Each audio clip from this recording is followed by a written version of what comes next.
napakataas ng paglipad ng teknolohiya. Kasi imagine, nung kami ay mga bata, kapag meron kang gustong balitaan, kailangan mo pang sumulat. Pag sumulat ka, depende sa layo. Di ba? Kuwari, sa ibayong dagat, kapag ka doon nang galing, halos 2 linggo yata o 1 buwan yung mga nag-a-abroad. Di ba? Kapag ka naman malapit-lapit, medyo mabilis. So, ibig sabihin, kahit ang mga balita noon ay hindi agad natin natatanggap kasi kailangan mo pang makinig sa radyo. Maaari ka pang bumili ng mga news na dyaryo, di ba? Mga letter na dapat na makita natin. Napaka ganda ng technology sa advantage ng komportableng pamumuhay.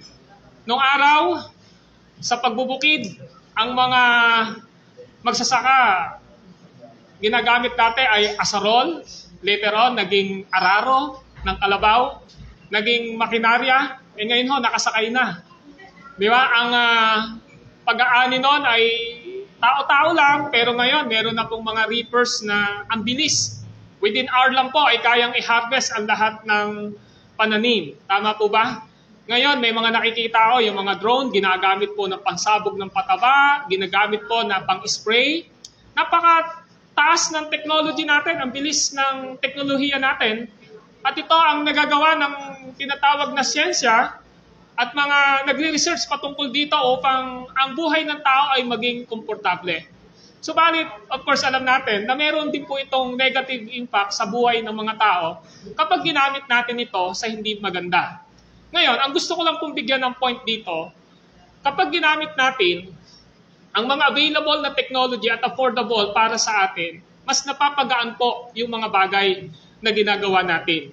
At ito ay nagpapakita na ang karunungan, ang wisdom, ay napakahalaga when it comes to our pagiging komportable sa buhay natin at sa mabilisang pagganap ng mga bagay na dapat na maganap. Siguro, napapansin natin lahat ito. Kapag hawak mo yung cellphone mo, merong mga newsfeed na dumarating sa iyo. Kapag meron kang gustong malaman, i-Google mo lang, sumasagot si Google, di ba?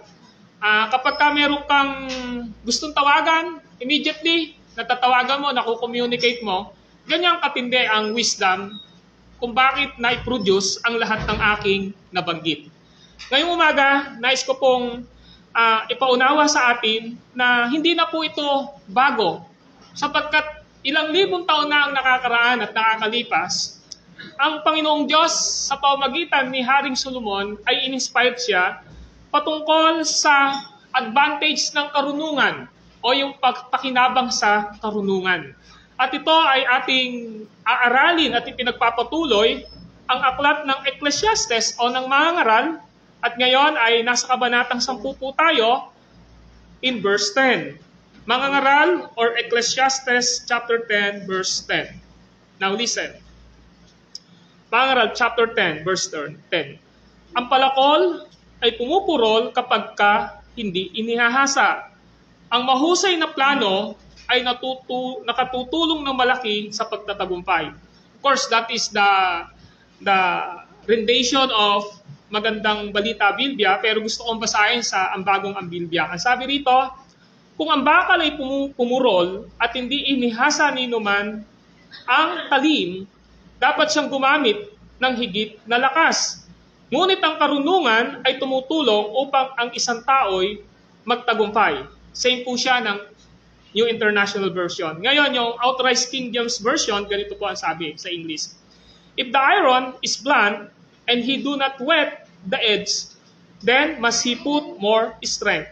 But wisdom is profitable to direct. So napakaganda ng tinuran o sinabi ni King Solomon. At ito ngayon ang ating pag-aaralan under our title and topic, Wisdom from God, Preserve Your Righteous Living. Sa Tagalog, karunungan mula sa Diyos, nag-iingat sa iyong matuwid na pamumuhay. And this is our part 5. Now, ang tanong po palagi dito sa ating pinag-aaralan ay ito. Paano mo malalaman na ang karunungan na mayroon ka ay mula sa Diyos? Sa nakaraang pag-aaral natin, natalakay na po natin ang 3 punto. Una, by searching the condition of your heart in verse 2. Sa pagsisiyasat ng kalagayan ng iyong puso. Pangalawa, by knowing the road you are walking in verse 2. Sa pamamagitan ng pag-alam ng daan na iyong nilalakaran. And number 3, by valuing the wisdom of God into your life. Nakita natin to in verse 1. Sa pagpapahalaga ng karunungan ng Diyos sa ating mga buhay. Ngayon po ay nasa number 4 po tayo. Now, paano mo malalaman na ang karunungan na mayroon ka ay mula sa Diyos? Number 4, by bringing you a genuine success according to the perfect will of God. Ulitin ko po, by bringing you a genuine success according to the perfect will of God. Sa Tagalog, sa pamamagitan ng pagdadala sa iyo ng tunay na pagtatagumpay ayon sa perpektong kalooban ng Diyos. Napakaganda na sinabi ni Haring Solomon sa verse 10. Pinagpapatuloy niya ang kahalagahan ng wisdom. At alam natin, when it comes to wisdom, gusto ko muna po itong ipauna sa atin, na ang wisdom na binabanggit niya rito ay wisdom coming from God. Ibig sabihin po, this is a divine wisdom na applicable sa lahat ng karunungan ng mundong ito. At ang wisdom na ito ay walang iba, kundi ito yung revealed word of God. And that is the scripture, that is the word of God. Ngayon, tinignan ko itong verse 10. Napansin ko, wisdom of God that have believers of Christ direct genuine success, and on the other hand, believers of Christ who does not submit to the wisdom of God are failed. So ito yung nakita ko. Ang sinasabi ko lang po dito, ang karunungan na gagaling sa Diyos ay nagdadala sa mga mananampalataya ni Kristo ng direktang tunay na pagtatagumpay. O sa kabilang banda naman, ang mga mananampalataya ni Kristo na hindi nagpapasakop sa karunungan ng ating Panginoong Diyos ay maaaring mag-fail, maaaring mabigo, maaaring hindi ho magtagumpay. Kaya titingnan natin, letter A, submitting to the wisdom of God as believers of Christ should make the Lord a part of all our doings, even those things which only seems to be minimal. Ang gusto ko ipakita rito na ang pagpapasakop natin sa karunungan ng Diyos bilang mananampalataya ni Kristo ay nagdadala at gumagawa sa atin na ang Panginoong Diyos ang may bahagi sa lahat ng ating gagawin. Kahit na po ito ay parang tingin natin sa maliit na bagay. So ano yung punto rito? Ang point dito, we need to recognize sa buhay natin, anuman ang gagawin natin, anuman ang paplanuhin natin, malaki man ito, maliit ito, kailangan po nating unahin, tanungin ang Diyos kung ano ang kanyang kalooban sa ating mga buhay. Mga kapatid, si Haring Solomon na sumulat ng Book of Proverbs ay nagsabi na huwag tayong magtiwala sa sarili nating karunungan. Yan yung mapakaklaro na sinasabi ni Haring Solomon. Like for example, in Proverbs chapter 3 verses 1 to 10 o Kawikaan chapter 3 verses 1 to 10, ganito po ang sabi ni Haring Solomon. Kawikaan o Proverbs chapter 3 verse 1 to 10. Now, tingnan niyo po. Ang sabi niya ay ganito. In verse 1, Anak ko, ang aral ko ay huwag mong lilimutin, lahat ng aking utos sa isipan mo'y itanim. Nakita nyo? Sabi niya, sa isipan mo ay itanim. Upang araw mo'y tumagal, humaba ang iyong buhay, at maging masagana sa lahat ng kailangan. Pananalig at katapatay huwag mong tatalikdan. Ikwinta sa iyong leeg at itanim sa isipan. Sa gayon sa iyo'y malulugot itong Diyos, magiging mabuti ka sa paningin ng sansinukob. Kayawi ka magtiwala buong puso at lubusan at huwag kang mananangan sa sarili mong karunungan.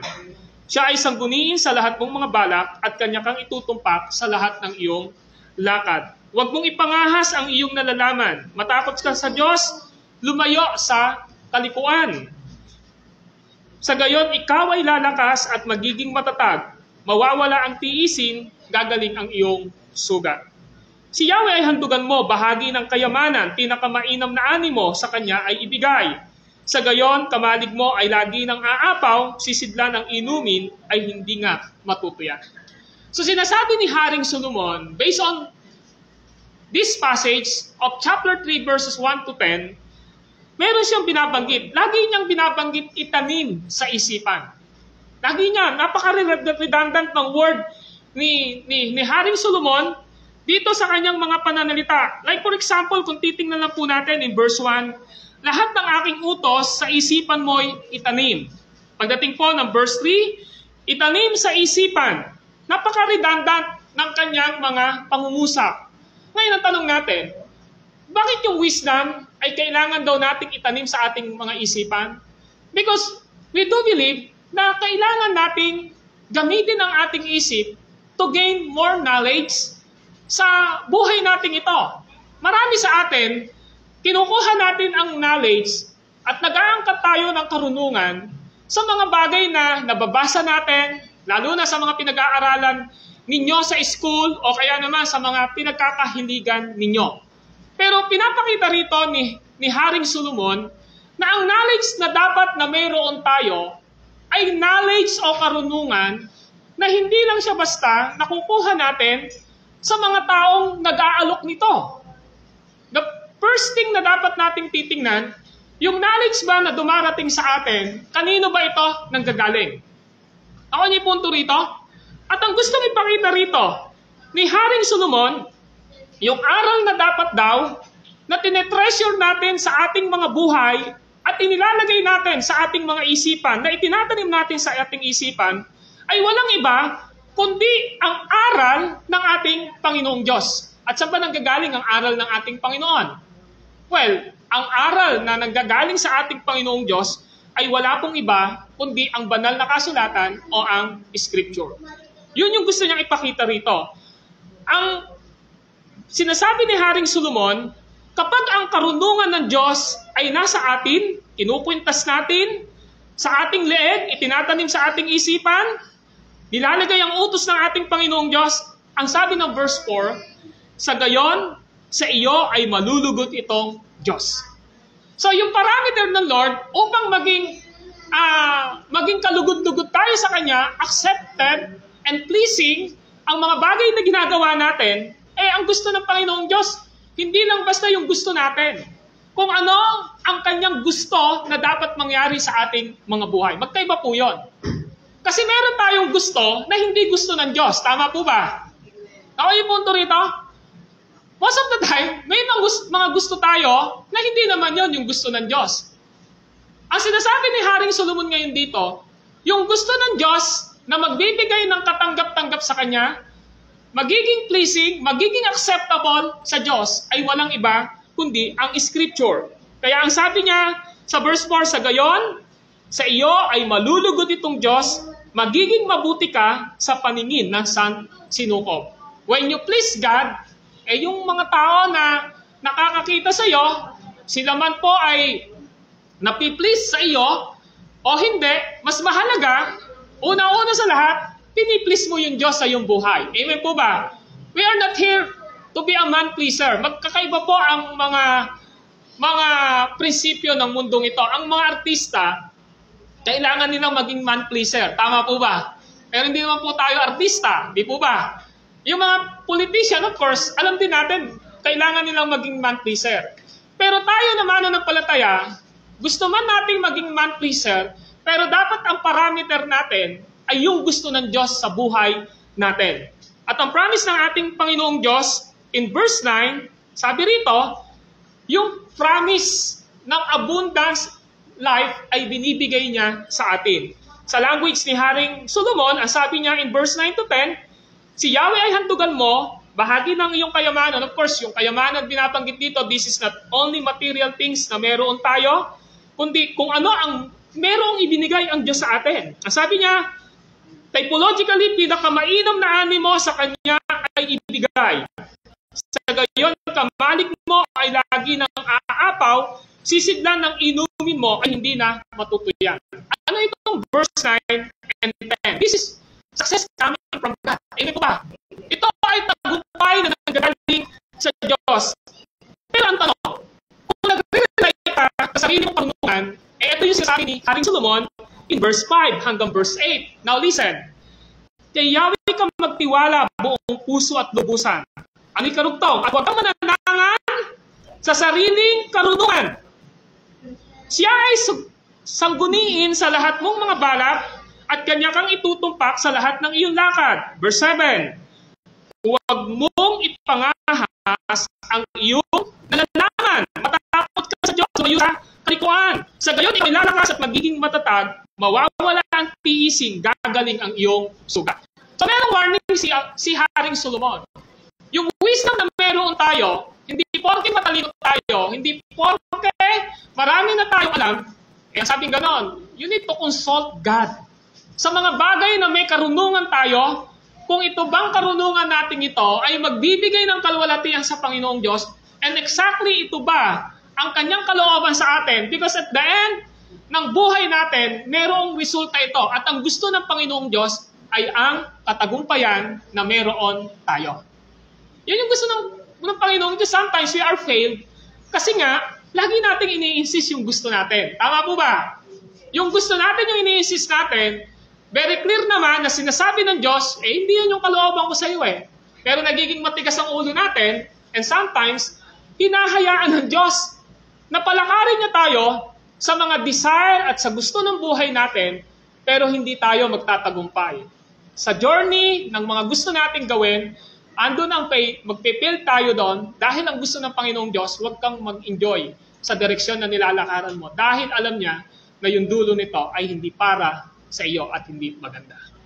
Yung gusto ipakita rito ni Haring Solomon. Kaya kung titingnan natin, si King Solomon, tinuturo niya ito.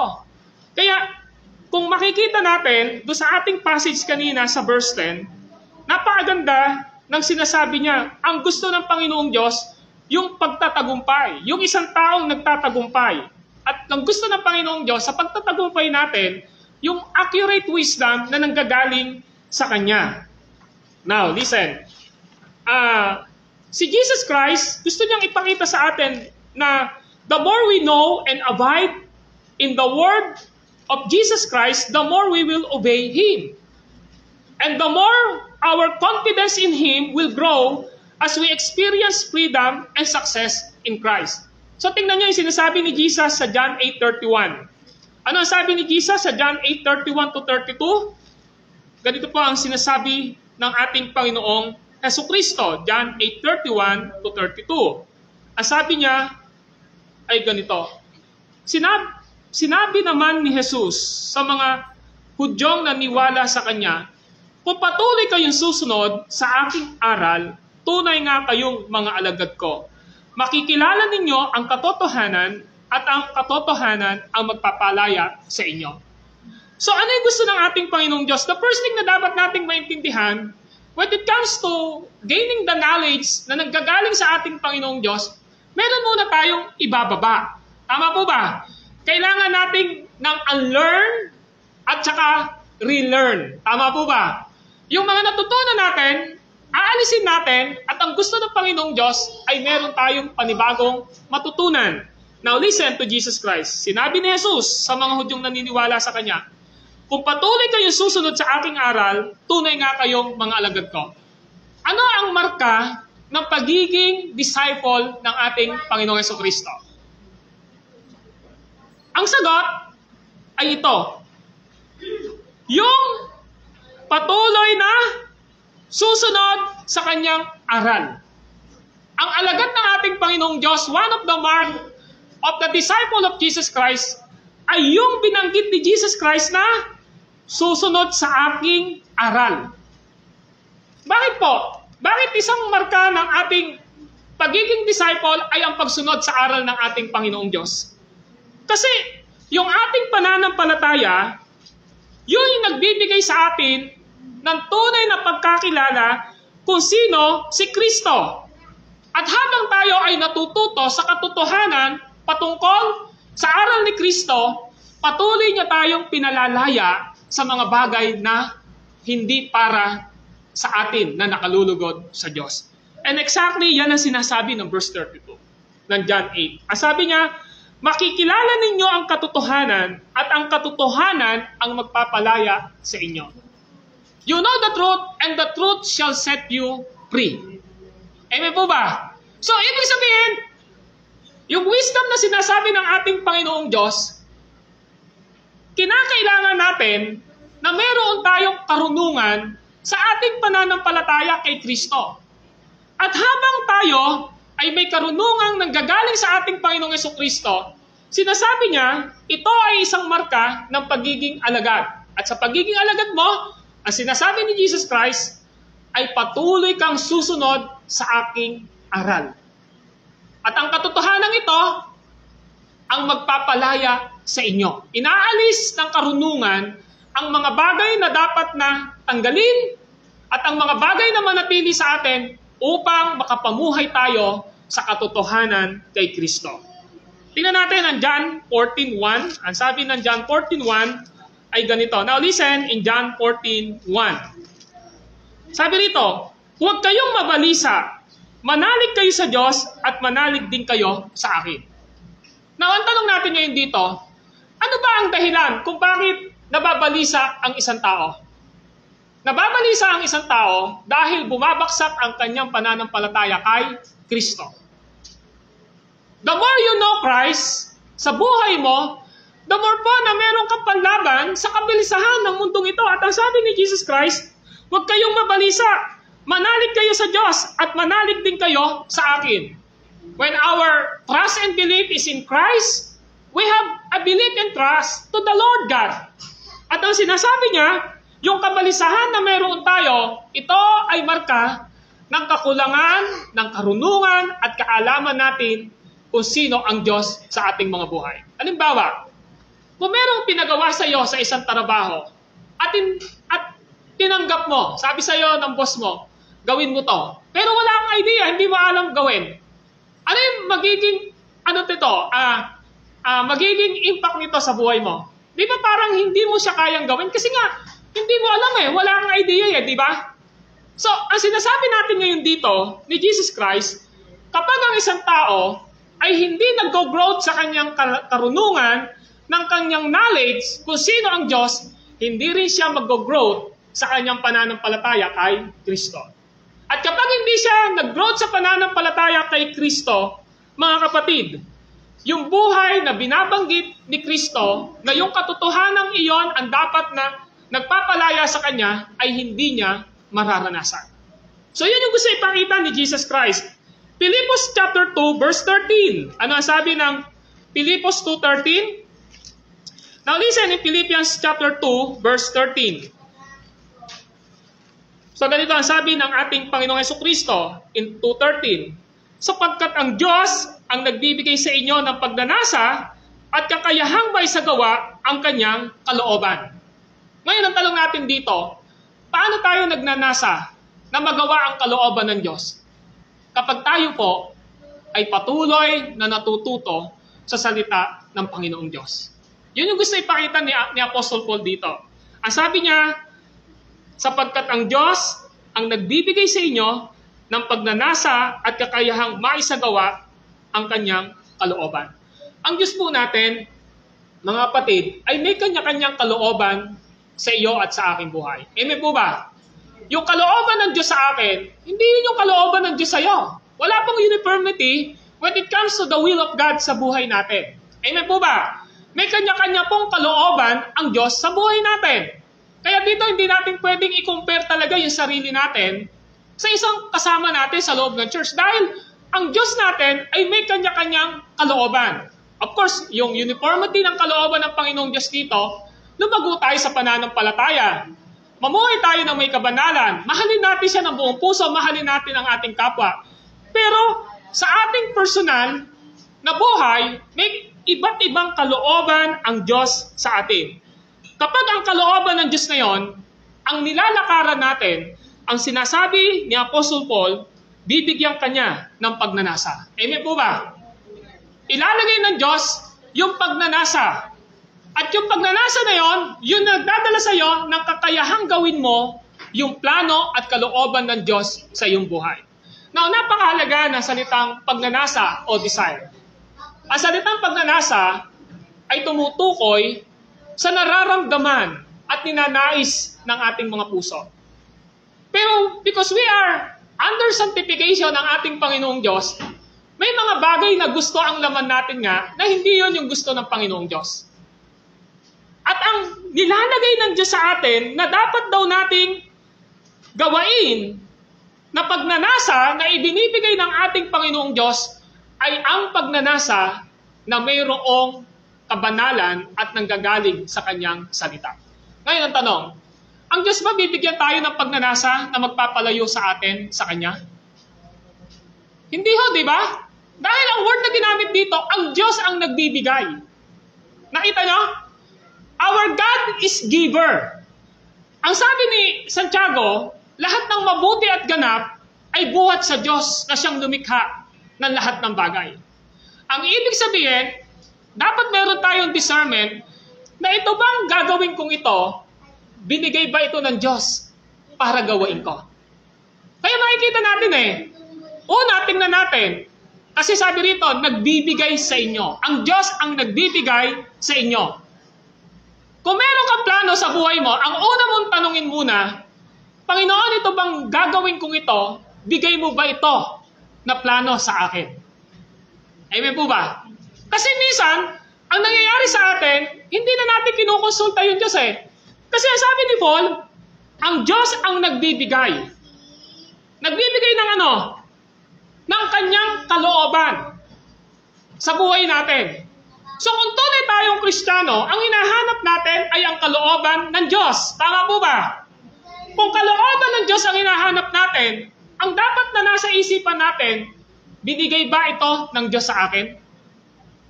Kung nagpaplano ka, ang una mong tanong, Lord, kalooban mo ba ito? Talaga bang galing sa iyo ito? Yun yung dapat nating maisip. Kung meron tayong gagawin, sasabihin natin sa Panginoong Diyos, Lord, kalooban mo ba ito? At ito ba talaga ay bigay mo sa akin? Meron naman tayong discernment Tama po ba? At ang discernment natin ay laging nakabase sa salita ng Diyos. Alam natin ang mali, alam din natin ang tama. Alam natin ang nanggagaling sa Diyos at alam natin ang hindi nanggagaling sa Diyos. Ibig kong sabihin po, hindi mo madidiscern ang absolute na tama kung wala kang knowledge sa banal na kasulatan. Amen po ba? The more na ikaw ay nag-i-engage sa salita ng ating Panginoong Diyos, the more na ikaw ay natututo, the more na ikaw ay patuloy na nagdi-desire sa mga aral na salita ng ating Panginoong Diyos, mas higit po nating nadi-discern at naiisip kung ano ang tama at kung ano ang mali. Now, this is my point. All this passage, ang lahat ng passage na ito, ay tumutukoy po ito sa prinsipyo na ang bawat Kristiyano, ito man ay spiritual at practical, ay dapat iniisip natin na ito ba ay kalooban na ibinibigay ng Diyos sa atin.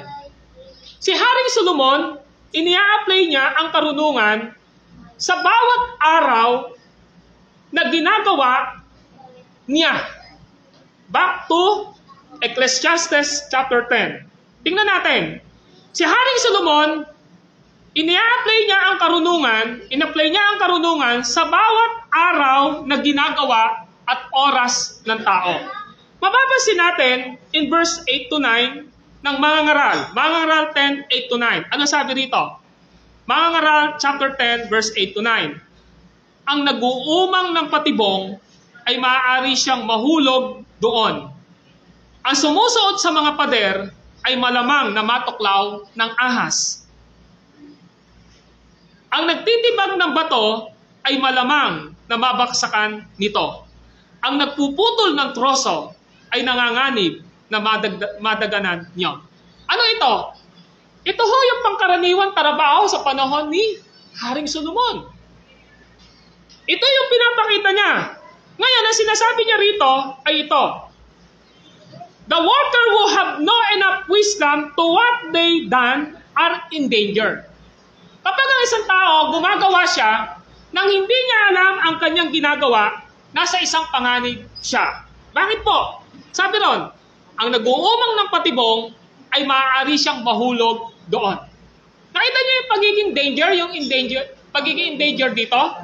Ang sabi niya, ang nag-uumang ng patibong ay maaari siyang mahulog doon.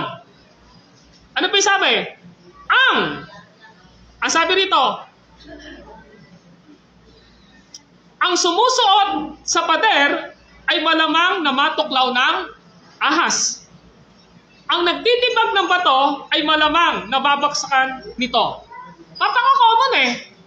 Ito yung mga ginagawa nila sa panahon nilang iyon.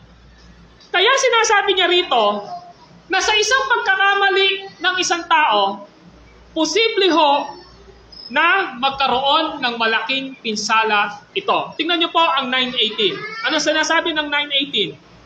Ang sabi ng 9:18 ng mga ngaral ay ito. Ngunit ang isang pagkakamali ay nagbubunga ng malaking pinsala. Napansin niyo?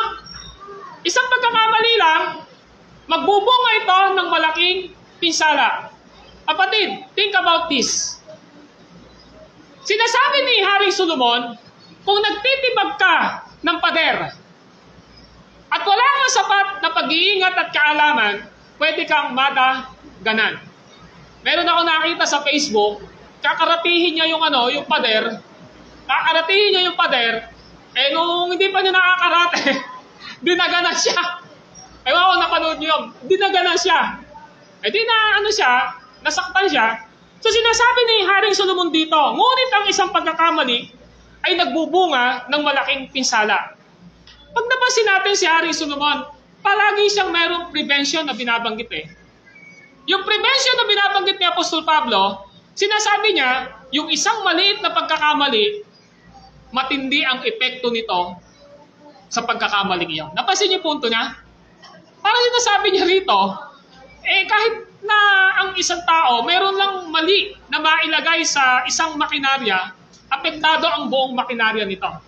Ngayon, ang sinasabi niya ay ganito.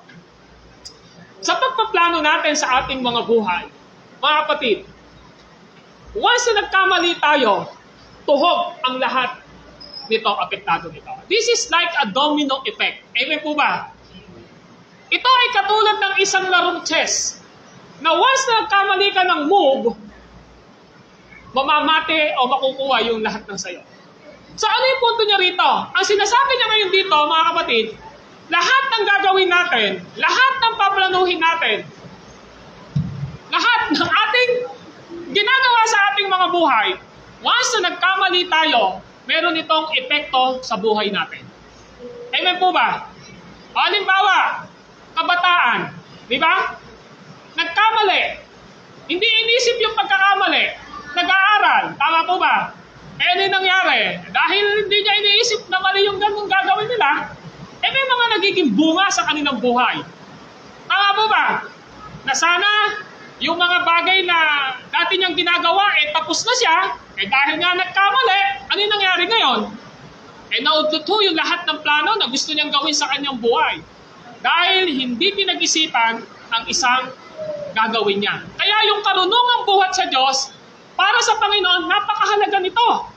And this is always a prinsipyo sa buhay ng isang tao. Ngayon, kung papansinin natin, sa verse 8 to 9, meron siyang laging negatibong epekto. There are always negative result.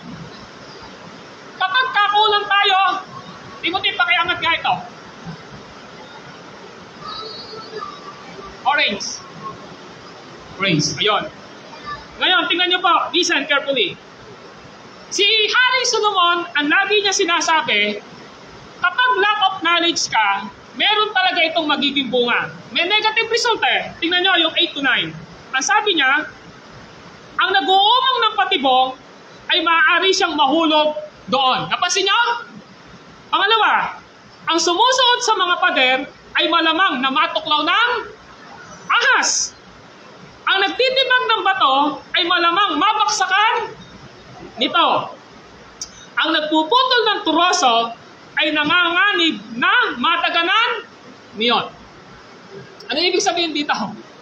Ang sinasabi lagi ni Haring Solomon dito, ang isang tunay na matalino, hindi niya basta-basta ginagawa ang isang bagay nang hindi niya pinag-iisipan ano ang magiging resulta nito. Si Haring Solomon, ang sinasabi niya, huwag kang maging impulsive sa lahat ng ginagawa mo. Tama po ba? Huwag mong hayaan na yung iyong emosyon, yung iyong gusto, ang laging nasusunod. Kasi kapag ginawa mo yan, ang sinasabi ni Haring Solomon, sa ayaw at sa gusto mo, you are in danger. Kaya mga kapatid, sa mga kabataan, mag-isip muna kayo. Ano man ang mga ginagawa ninyo, pag-isipan nyo muna. Amen po ba? Sa atin, lahat ng paplanuhin po natin, dapat iniisip natin ano ang magiging epekto nito sa ating mga buhay. So yung wisdom na pinapakita ni Haring Solomon dito ay napaka-general. Now listen. Ang kalahating bahagi ng verse 10 ay nagsasabi. Tingnan nyo yung verse 10. Ano ang sabi ng verse 10? Kung ang bakal ay pumurol at hindi ihasa nino man ang talim, dapat siyang gumamit ng higit na lakas. Nagbigay na ngayon ng halimbawa si Haring Solomon para mas mabilis nating maintindihan. Ano po yung ginamit niya? Palakol. Okay? Now, pakinggan nyo. Sabi niya, kung ang bakal ay pumurol at hindi ihasa nino man ang tanim, dapat siyang gumamit ng higit na lakas. Now, listen. May word na nakalagay na nino man. Or, sa ibang translation, he. Yung nino man dito, or he, it is referring to the wood chopper. Tumutukoy po ito sa nagsisibak. Tumutukoy po ito sa taong nagsisibak o naghahati ng kahoy. Na dapat daw yung palakol niya ay pinapatalin niya sa pamamagitan ng paghasa. Alam niyo yung hasa?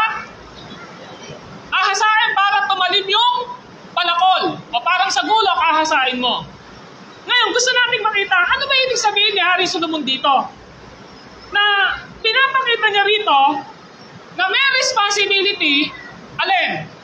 Yung chopper at saka yung axe. Tandaan mo, ang axe, tools. Ang choppers, siya po ang gagamit ng tools o ng gamit. Nawa niyo? Ngayon, pakinggan niyo po. Sabi niya, subalit kung tamad niya na ihasa, sinasabi ng verse 10, dapat siyang gumamit ng higit na lakas. Pansinin niyo, kapag ang gulok, doon na lang muna tayo sa gulok, na ginamit mo ay mapurol.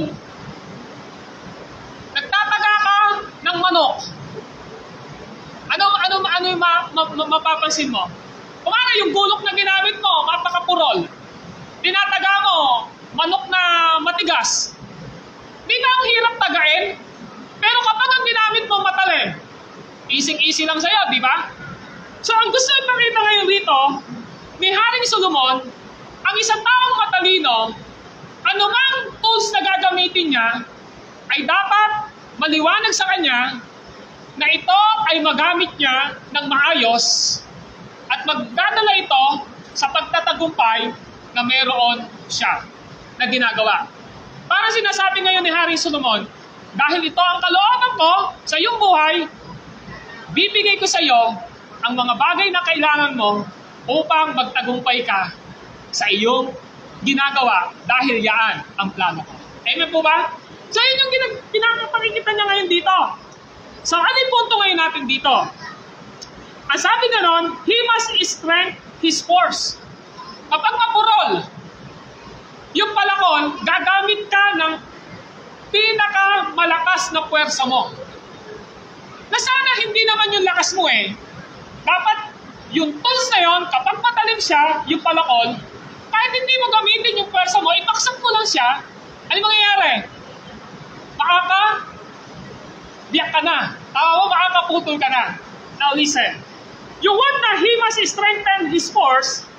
Ang ibig sabihin po nito, lack of wisdom must accomplish by brute strength what he might have done more easily by exercise of intelligence or wisdom. So sinasabi ngayon dito sa punto ko nito, ang kakulangan sa karunungan ay nangangailangan ng mas higit na lakas upang magawa niya yung pinakamadali sana na kaya niyang gawin. Madali lang kapag ang palakol ay matalim, madali lang magsibak. Yung gusto pakita ni Hari Solomon. Pero kung ang palakol ay mapurol, ano mangyayari? Yung puwersa na gagamitin mo ay napakahirap. So sinasabi niya ngayon dito, yan ang pinapakita ng karunungan. Ang karunungan ay dapat ini-apply natin sa buhay natin ng tama upang magdala ito ng mabilisang pagtatagumpay sa ibinigay na kalooban at nais ng Diyos na mangyari sa ating mga buhay. So ano gusto nating pakita rito? Mga kapatid, makinig po kayo.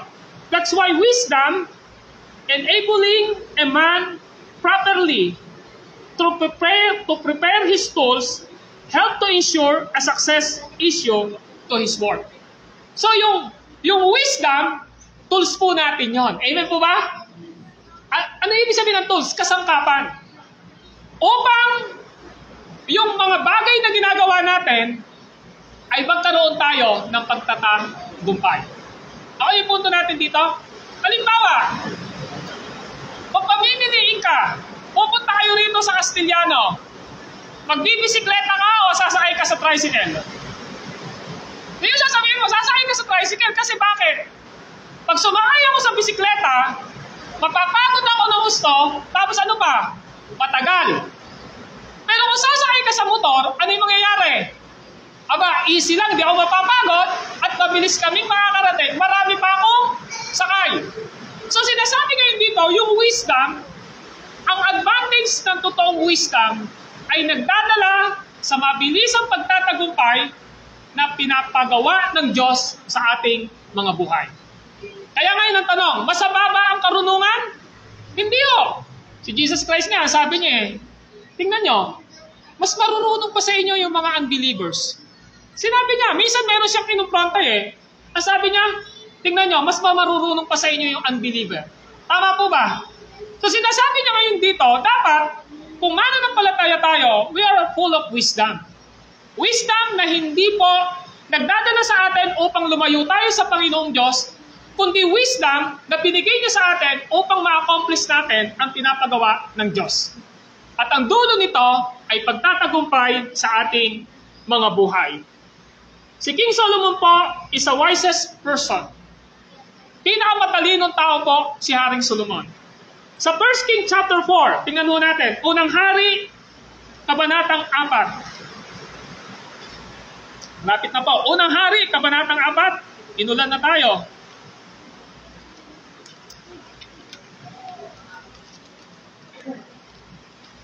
Okay, Unang Hari, Kabanatang 4, ang sabi po ay ito, 1 King chapter 4.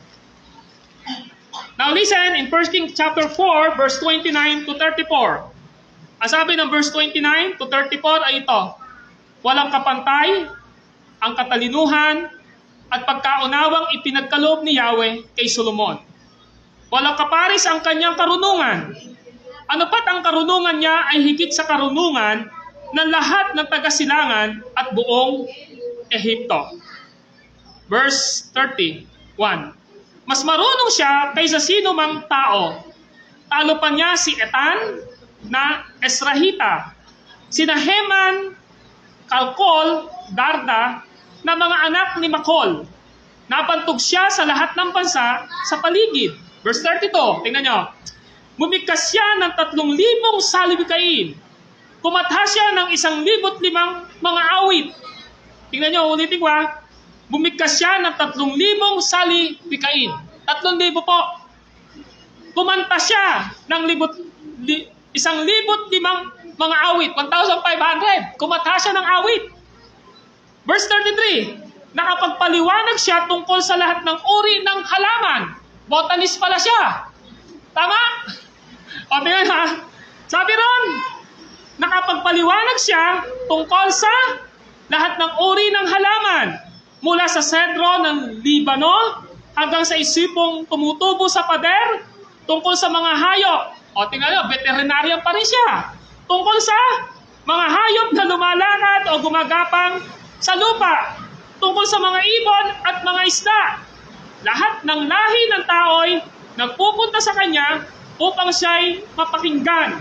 Tumanggap siya ng mga alaala buhat sa lahat ng hari sa lupa at nakabalita tungkol sa kanyang karunungan. Kaya nga, the wisest person in the world is no other than King Solomon. Ngayon ang tanong, bakit siya punong-puno ng karunungan? Nakita natin, botanist, di ba? Ano pa siya?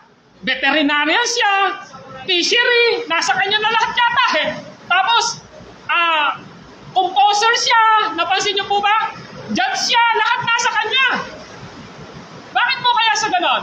Una, binigyan siya ng wisdom ng Diyos. Lahat ng karunungan niya ay galing sa Diyos. Ibig sabihin po, yung wisdom na meron si Haring Solomon ay hindi galing sa kanya, kundi galing sa Diyos, pero pinagyaman niya at binigyan niya ng effort kung paano niya nakuha ang karunungan. Amen po ba? Ang karunungan po hindi ho dumarating. Ang karunungan po ay pinagbubuhusan ng oras, pera, at ng lakas. Tama po ba? So, tayo bilang mananampalataya, kung tayo man ay humahanap ng karunungan, nagre-research tayo, pero ang magiging pinaka-reference pa rin po natin ay ang salita ng Diyos. Okay po ba? Kaya hindi tayo magtataka. Di ba? Ang daming marurunong na kabataan sa atin dito, mga dean's lister nakikita ko Maraming mga dean's lister dito, college, university, makikita natin sila dito. May mga naging salusutorian dito, di ba? Makita natin, di ba? So, ang ibig sabihin, karunungan po na nanggagaling sa Panginoong Diyos. Yung 1 King 4:29-34 ay isang indikasyon na si Haring Solomon po ay nag-aral. Alam niyo ba si Jesus Christ din mismo ay nag-gain ng knowledge? Lucas chapter 2. Buksan po natin. Lucas chapter 2, verses 51 to 52. Now, tingnan po natin. Lucas chapter 2, verses 51 to 52. So, ganito po. Sabi ng verse 51 ng Lucas 2. Siya'y umuwing kasama nila sa Nazaret at naging isang masunuring anak. Ang lahat ng bagay na ito ay iningatan ng kanyang ina sa kanyang puso. Verse 52. Patuloy na lumaki si Jesus, umunlad sa kanyang karunungan at lalong kinunugdan ng Diyos at ng mga tao. So umunlad sa karunungan si Jesus Christ. At habang umulod siya sa karunungan, kinalulugdan siya ng Diyos. At kapag kinulugdan ka ng Diyos, kalulugdan ka ng tao. Ayun yung gusto natin ipakita rito. So ano gusto natin dito pakita? Mga kapatid, ang wisdom na nanggagaling sa Diyos ay dapat po ina-apply natin sa lahat ng aspeto ng ating mga buhay. Quickly, tingnan natin. Balik tayo sa Ecclesiastes chapter 10. Meron pong binanggit doon. Sa bandang dulo, nakatutulong ng malaki sa pagtatagumpay. Basahin ko po sa ibang translation. Ang sabi rito, ngunit ang karunungan ay tumutulong upang ang isang tao'y magtagumpay. Medyo maganda sa English But wisdom is profitable to direct. Now, painggan niyo pong mabuti ito. Ang karunungan ay tumutulong upang ang isang tao'y magtagumpay. But wisdom, profitable to direct. Ano ba ang ibig sabihin ng profit? Dito galing ang salitang profit. Ang salitang profit ay pakinabang. Tama po ba? At ito ang gustong-gusto ng mga nasa negosyo. Tama po ba? Ang ibig sabihin ay ito. Pag sinabing pakinabang, ito ay ginagamit sa business na mundo. Ang tanong dyan, gaano ba kitaan dyan? Di ba ganon? Kasi profit ang pinag-uusapan dito. So sinabi rito, wisdom profitable to direct. Kapag meron kang karunungan, meron kang mapapakinabang. Tama po ba? So yung po palang wisdom, pakinabang. Ikaw ba yung may-ari ng kumpanya, mag-hire ka ba nang hindi mo papakinabangan? At di ka namang papasok. Kung magtatrabaho ka naman, di ka namang papasok nang hindi ka rin kikita. Vice versa. Tama po ba? Yung wisdom na meron ka, gagamitin mo, at dahil ginagamit mo yon, meron kang profit, meron kang kita doon sa pinagtatrabahuan mo. Parang ganun lang gusto ko ipakita. So ngayon, tingnan nyo. Ang bagong Ambilya at saka yung Authorized King James Version ay nagsabi, karunungan or wisdom. Pero ang sabi ng NIV, yung profit dito o yung karunungan dito, tinranslate na skill. Ano ba yung skill? Sa Tagalog, ano ba yung skill? Di ba yung skill, ito yung ano, yung kaya mong gawin ba yun?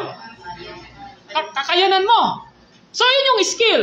Tinranslate po ng NIV, yung profit at saka yung wisdom na skill. So parang ganito yung sinasabi. Let us elaborate it. Kung may plano ka sa buhay mo, kailangan mo ng karunungan. Yung gusto niya pakita rito, o wisdom. At ito ang magiging isang skill mo sa iyong buhay. Yun yung gusto ipakita. Kaya itong compound words na ito na ginamit ng ibang mga translation, kung meron kang plano, sino rito ang may plano? O kung baka wala na kayong plano. Sabi ng napakinggan ko kanina, kapag huminto ka ng magplano sa buhay mo, nagsisimula na ang wala mo ng gana sa buhay mo. So ang sabi rito, kung meron kang plano, kailangan mong mag-gain ng wisdom. Tama po ba? Halimbawa, si Timothy, gusto niya na maging, ano yan? Biology kinukuha niya eh. So gusto niyang mag-doktor, kailangan mag-gain ka ng knowledge, di ba? So ibig sabihin, kung gusto mong maging mahusay na sa IT, kailangan mong mag-aaral, di ba? So ang sinasabi rito, kapag may plano ang isang tao, yung heart niya ay nagkakaroon ng passion to gain knowledge and wisdom. Amen po ba? Dahil alam niya na kapag natapos niya at naka-gain siya ng knowledge as wisdom, ano yung magkakaroon? Nagkakaroon siya ng skill, ng kakayanan sa kanyang sarili. At meron siyang tinatawag na yung pagiging competence. Ayun. Ano yung yung competitiveness, di ba? At nagkakaroon din siya ng tiwala sa kanyang sarili na kapag nag-apply siya saan? Sa isang kumpanya, kahit saan siya tanungin, alam na alam niya. Bakit? Dahil meron siyang skill Di ba? Paano kung wala kang plano? Ang plano mo lang, umupo, tumayo. Ang plano mo lang, humiga, kumain. Ang plano mo lang, ganito. Mahirap po yun. Ang sinasabi po ni Haring Solomon dito, yung mga pinanggit dito kanina, yung plano na yan, kailangan mo ng karunungan o wisdom, dahil kapag may wisdom ka at karunungan, nagiging skill ito ng kakayanan mo. Kapag ginawa mo yon, ano ang dulo nito? Profit. Ano yung profit? Meron pong pakinabang. Tama po ba? At dahil yung pakinabang na profit na binabanggit dito, ibig sabihin, katulad ni Haring Solomon, na binasa natin kanina, saan? Doon sa Luke, 1 King chapter 4, verse 29 to 34. Tumanggap po siya ng iba't ibang alaala. At siya po ang pinakamayaman na hari dahil sa karunungang mayroon siya. Amen po ba? So kapag may wisdom, kapag mayroong knowledge, at kapag mayroong skill, ano ang mangyayari sa buhay mo? Uunlad ang iyong buhay. Amen po ba? So yun yung gusto ko. Kaya pinapakita rito, mga kapatid, yung sinasabi ni Haring Solomon na ito, applicable sa mga estudyante. Amen. Applicable po ito sa inyong mga estudyante. Sa mga nanay at tatay, applicable po ito. Sa mga nagwo-work sa company, applicable po ito sa inyo. Sa mga may-ari ng negosyo, applicable po ito sa inyo. Sa loob ng church natin, pag pastor ka, pag worker ka, pag miyembro ka, applicable po ito sa atin. So, si Haring Solomon, gine-generalize niya, ito ang katotohanan. Kapag meron kang wisdom, nadidevelop yung skill mo, at ang dulo nito ay profit sa buhay mo. Merong pakinabang sa buhay mo. In the same way, gusto nating makita rito ngayon ay ito. Dahil kapag yung process na ito ay ginawa mo, ikaw ay magtatagumpay. Subalit, sa pagtatagumpay mo ngayon, ang gusto ng Panginoong Diyos ay meron kang pakinabang. Si Haring Solomon, ginamit niya palagi itong salitang profitable o profit. Saan? Profit in what? Gusto kong pakita sa inyo rito. King Solomon used it for those people who entrusted themselves to their own knowledge and accomplishment or health and wealth. Napaka-generalize eh. Sabi niya, pag may wisdom ka, ang mangyayari sa'yo, meron pakinabang. Kapag ka ikaw ay may wisdom, yung kalusugan mo, naiingatan mo. Kapag ikaw ay may wisdom, sa ayon sa gusto mo, may wealth na darating sa'yo. Yun yung sinasabi niya rito. So lahat ng ito ay binanggit niya sa Ecclesiastes 1:3, Ecclesiastes 2:11 and 13, Ecclesiastes chapter 3 verse 9, Ecclesiastes chapter 5 verse 16, Ecclesiastes chapter 7 verse 12. Lahat doon ay makikita nyo yung word na profit o pakinabang. Ito yung huli kong kasabihin. Pero mga kapatid, kung gusto natin ng tagumpay, wag natin kalilimutan ang salita ng Panginoong Diyos. Dahil sinasabi po dito sa chapter 10 verse 10 ng ikalawang bahagi, profit is positive when done properly according to the Word of God. Pinapakinabangan ng isang tao ang kanyang karunungan kapag ginagamit niya ang karunungang ito na nanaayon sa salita ng Panginoong Diyos. Sa 2 Timothy chapter 3 verse 16, ang sabi doon, all Scripture is inspired by God and it is profitable. Profitable in what? In teaching, in correction, in rebuke. So, ang ibig sabihin po, kapag ang gusto nating intindihin ay ang kapakinabangan sa buhay natin, dapat iniisip natin yung kapakinabangan na nanggagaling sa ating Panginoong Diyos. At ang kapakinabangan na nanggagaling sa ating Panginoong Diyos, kung gusto talaga nating maintindihan, ay ang Word of God. Kapag in-apply natin ang Word of God based on Proverbs chapter 3, verses 1 to 10, ano sabi ron? Pagpapalain ka ng Panginoong Diyos. In verse 9 to 10 ng Proverbs, gusto ko po muli sa inyong basahin ito. Ang sabi ng Kawikaan chapter 3, verse 9 to 10, ay ito. Yung binasa natin kanina. Ang sabi ng verse 9 to 10 ay ito. Now listen. Si Yahweh ay handugan mo, bahagi ng kayamanan. Pinakamainam na ani mo sa Kanya ay ibigay. Sa gayong kamalig mo ay lagi nang aapaw, sisidlan ng inumin mo ay hindi na matutuyan. So, meron benefits. Meron talagang profits. Meron profitable po talaga ang wisdom. At ang wisdom na gusto ng Panginoong Diyos ay ang wisdom na nanggagaling sa Kanya. So mga kapatid, kanina nagpasimula ako patungkol sa mabilisang paglipad ng teknolohiya natin. Tama po ba? Ito yung nagpapakita sa atin na napaka-advantage na ho ng pamumuhay ng tao ngayon. Okay po ba? Pero tatandaan po natin, kailangan nating maging matalino bilang mga mananampalataya.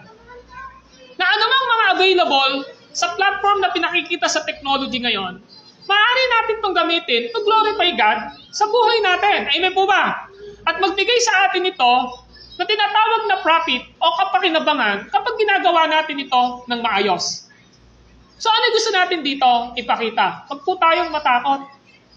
To gain knowledge, pero dapat natin intindihin na ang knowledge na dapat na nakikita natin ay laging nasusukat sa katotohanan ng salita ng Diyos.